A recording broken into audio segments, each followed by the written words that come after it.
Hello বন্ধুরা, সবাই food item আর ব্লগে আপনার সবাইকে স্বাগত। এখন যদি তালের সিজন চলছে, বর্ষাকাল, তার জন্য তালের রেসিপি এনেছি, বানাবো তালের রসভরা পিঠে। দেখতে পেয়েছেন, প্রথমে নিয়েছি 1 কাপ ময়দা, হাফ কাপ সুজি আর নিলাম গুঁড়ো দুধ। যে তালের রেসিপি, তাল তো দিতেই হবে। আমি এটা দেখতেই পাচ্ছেন তাল দিচ্ছি। আমি কিন্তু তালটা লিকুইডভাবে করে নিই। দেখতে পেয়েছেন তালটা কতটাই শক্ত আছে।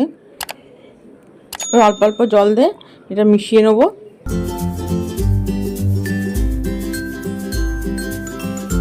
আর দিলাম 4টে এলাচ ফাটিয়ে তার দানা দিয়ে দিয়েছি। এখানে আপনারা চাইলেন গুঁড়োও দিতে পারেন, এলাচের গুঁড়ো। আর দিলাম অল্প একটু খাওয়ার সোডা। আর যেহেতু মিষ্টি এত জিনিস, একটু লবণও দিয়েছি।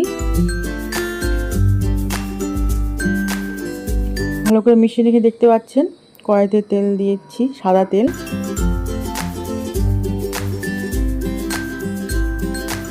তেলটা গরম হয়ে গেছে, এবারে বড়াগুলো দেব।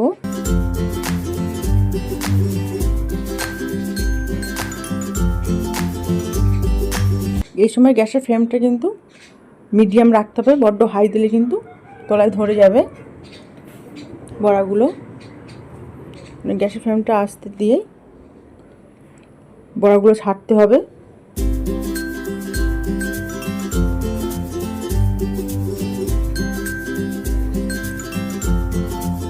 আর এক পিস হয়ে গেছে এক সাইড, আবার অন্য সাইডটা উল্টে দিচ্ছি।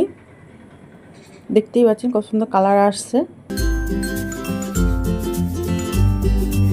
জোরে গ্যাসের ফ্লেমটা জোরে দেওয়া থাকে, তাহলে ভিতরে কাঁচা রয়ে যাবে, বাইরে কালারটা খুব তাড়াতাড়ি চলে আসবে। বড়াগুলো ভাজা হয়ে তুলে নিয়েছি। এবারে আরেকটা কড়াইতে আমি 1 কাপ চিনি দিলাম। তারপর দিলাম জল। এখানে ওই ছোটো কাপের, যে কাপের আমি 1 কাপ চিনি, সেই কাপে 2 কাপ জল দিলাম। জলটা চিনির সঙ্গে মিশে গেছে। এবারে বড়াগুলো দিয়ে দেবো। আধ ঘন্টা এভাবে রাখবো। তাহলে দেখলেন কীভাবে বানালাম। এই রেসিপি যদি আপনাদের ভালো লেগে থাকে, তাহলে লাইক, শেয়ার, সাবস্ক্রাইব ও কমেন্ট করার অনুরোধ রইল।